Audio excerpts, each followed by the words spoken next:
You're watching Huffpost Live. I'm Nancy Red, and with 7 million albums sold worldwide and having gone platinum in 68 countries, the group Tokyo Hotel is out of control popular across the globe. Now Tokyo Hotel is selling out shows in the U.S. leg of their Feel It All world tour. And the band, of course, is joining us here in studio to tell us about life on the road and their latest album, Kings of Suburbia. Welcome to Huffpost Live, all of the members. We've got singer Bill, guitarist Tom, drummer Gustav, and bassist Georg. I'm so excited to have each of you here. You seem happy with my introduction. Yeah.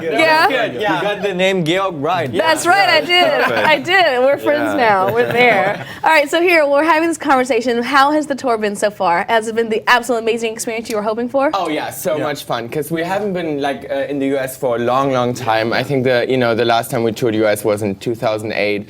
So we really wanted to bring that show over because we've been, touring in Europe for a while, and we wanted to bring the production over and the entire show, and we're so happy that it worked out, and it's a lot of fun. We only have 2 shows left, actually. So yeah. Are you going to be sad when it's over? I think so. A little bit. Yeah. Because we don't know when we're going to come back. I hope soon, but it's been an amazing tour. So. All right, when we're talking about a performance, we're talking about a performance. Talk to us about the outfits for the show, the whole thing, the shebang. So the idea for the entire tour was that we wanted to, we play smaller venues, so we wanted to bring something new and something that people haven't seen in venues like that, and something unexpected. So we never only just bring our amps and guitars and stuff. We really put on a show. So we wanted to make an arena production in a small venue. So there are a lot of lights, air guns, and different outfits. Gustav, what's your favorite outfit that you get to put on? I love my mask. I wear a mask. I wonder if people can see it actually. Yeah, sometimes they see it. Because he's sitting behind a glass wall. Aww. Do you ever sometimes just want to come out and say, look at me in my mask? I want to do it, but I never do it. It's a world behind his wall. It's my world behind my wall. All right, our bassist, do you have a favorite costume? Actually, I like my shirt. No, because the story behind it's getting bigger and bigger from show to show.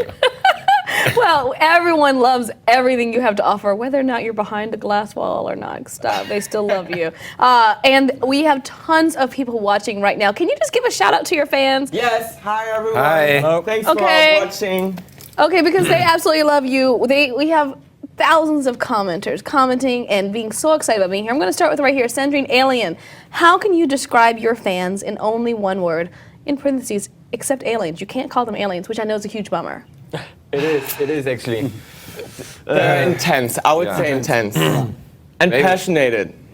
Only one word. Okay, I choose intense. Yeah. Intense. You choose intense? We agree on intense. A lot of them came to see you here in New York. What was that like? Oh, New York has been the best. New York show was crazy. Yeah. We played the day before yesterday. Yesterday. We partied yesterday. No, it was a great show. We had a lot of fun and full house. I mean, the show was amazing. Crowd went nuts and it was crazy. Yeah. All right, well, so here's the thing. You're performing together. You have 2 shows left. You don't know what's going to happen. But one thing's for sure, you've been separated for a while, right? You've been split. And actually, the band's been posting behind-the-scenes video of Bill and Tom at home and on the road. Let's take a look at a clip.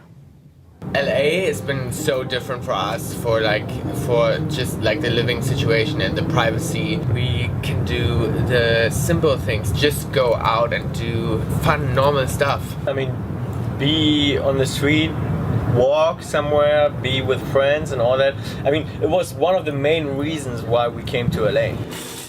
I know, okay, here you are. Do they have Petco in Germany? No, they don't. No. It's called Fressnapf.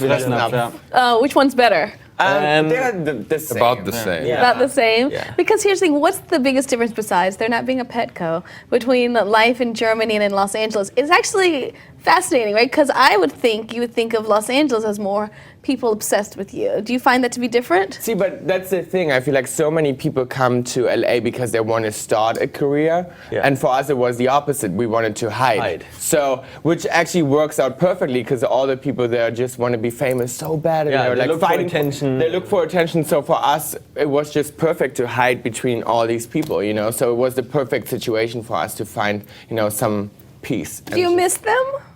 I mean, we were in constant contact. I mean, yeah. We were in touch the whole time. But I mean, it's like for us, it really doesn't matter like where we live, but because like you know, once we're on the road back together, it's like nothing has changed at all. Yeah. Plus, we were on Skype, I think, pretty much every day. Yeah. So. I was hoping for a little more privacy, but Gail was calling me every day.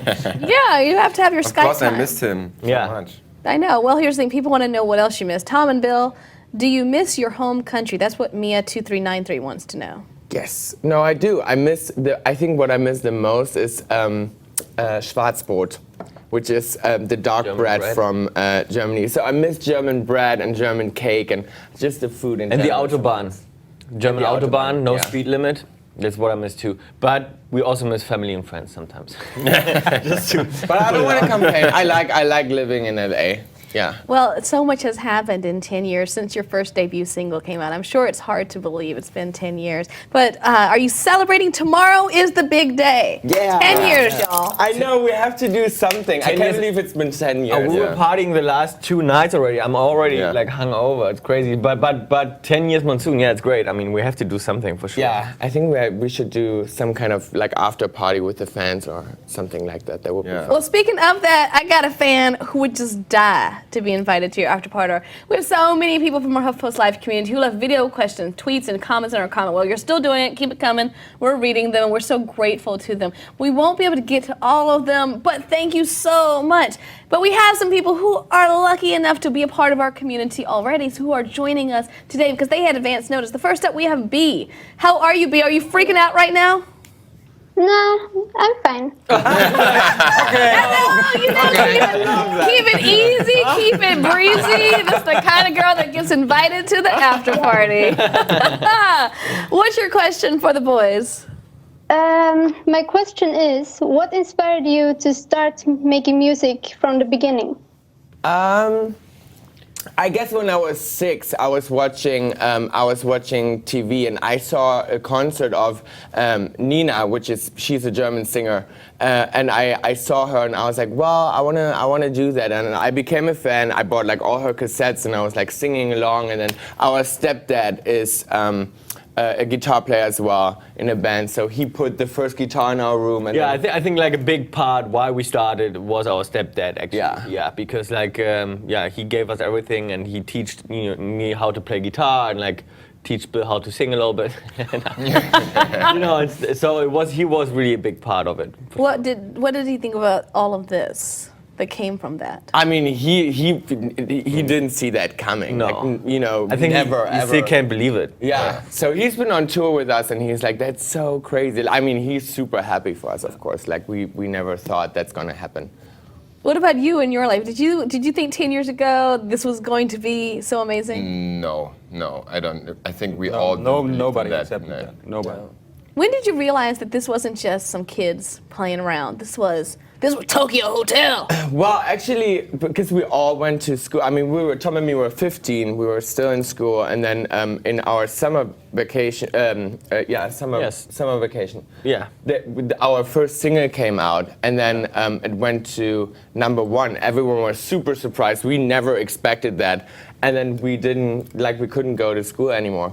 It was just impossible. And then we're like, okay, so. That looks serious, I think. That's, by the way, the reason why Bill still can't write and read. Exactly, because I couldn't. No, You speak the language of love, which is music. Yes. Exactly. Most important. Is that why they keep you behind the glass? Because you're illiterate? But I think that was the moment for all of us where we were like, okay, wow, this is like overwhelming. Like no one no one saw that coming. Like we were all very surprised by it, and and it's been a crazy It's adventure. one thing for you two, right? You got your stepdad, you got your supporter. What about you all? Was it hard for you, or was it taking a risk to just up and start traveling around? I mean, that's what we dreamed of. Like when we started, we are a band now for 15 years nearly. And we always, back in our small little rehearsal room, we always dreamed about traveling Germany and touring Germany and not only play this one club in Magdeburg. And so But it was so unrealistic. I mean, it's it's a small town in East Germany, pretty ugly small town, and there's no like such thing as a music business or anything like that, or producers or anything. So it was like, I mean, I can't even explain. It was like so much luck. I mean, we had so much luck. So fantastic. Well, we have some people who feel quite lucky joining us right now. Emily, are you watching? Yes, Oh my Hi. goodness! Thank you so much for being Hi. here. thank you. I have a question. Would you describe your first kiss with detail? The first kiss, me or everyone? Especially you, Bill.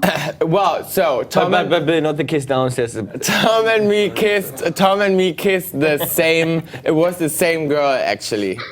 So it Really? was kind of like our. And it best- was at the same time. It was no.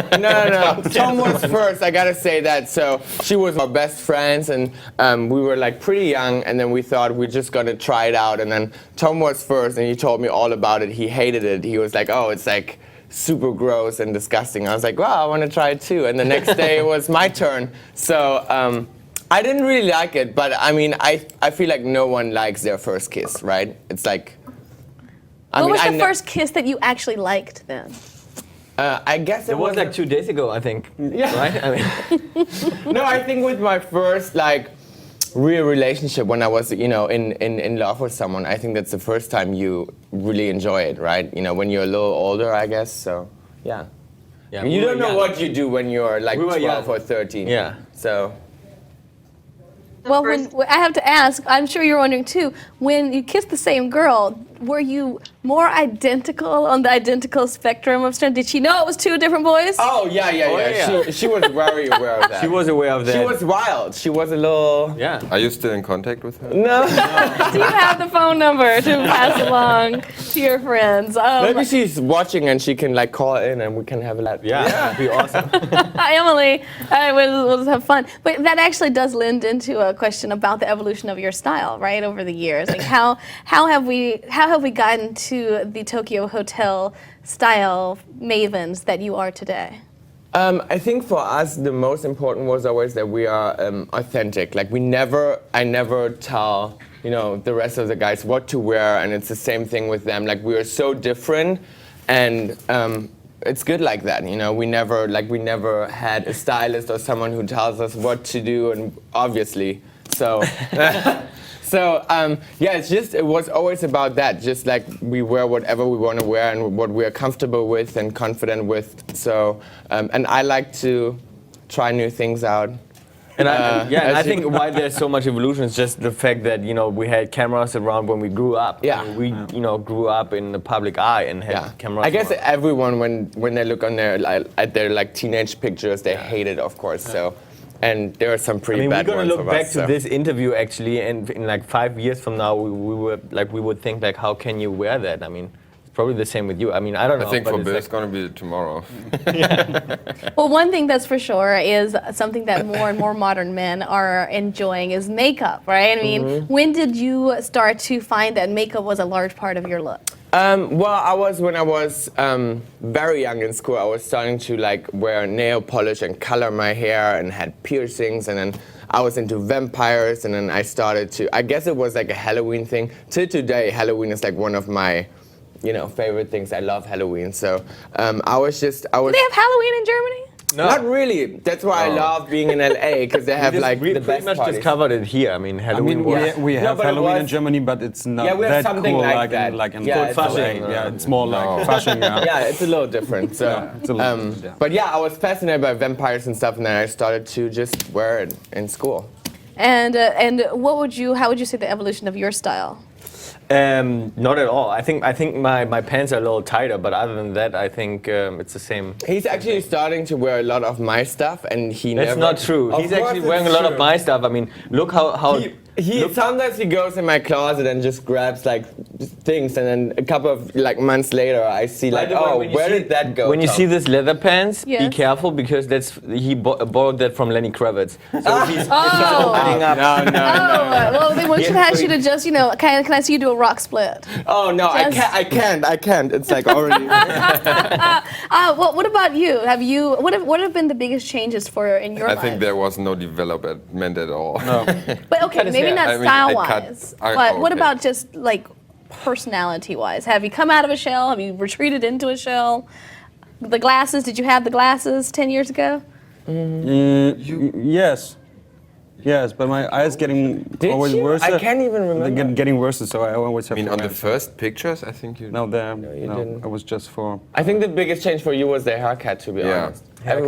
Everyone's missing. And we're getting older in general. I mean, Yeah. now we fear the nights, you know, the party nights, and we can only party like 2 nights in a Twice row. And, you know, we used to party 7 nights in a row. How but old are you? 26, but I feel like 60. I mean, But it's the tour lifestyle. it's a Yeah, tour it lifestyle is. for sure, yeah. Super exhausting. We have a new ritual too now on this tour that we always drink before the show.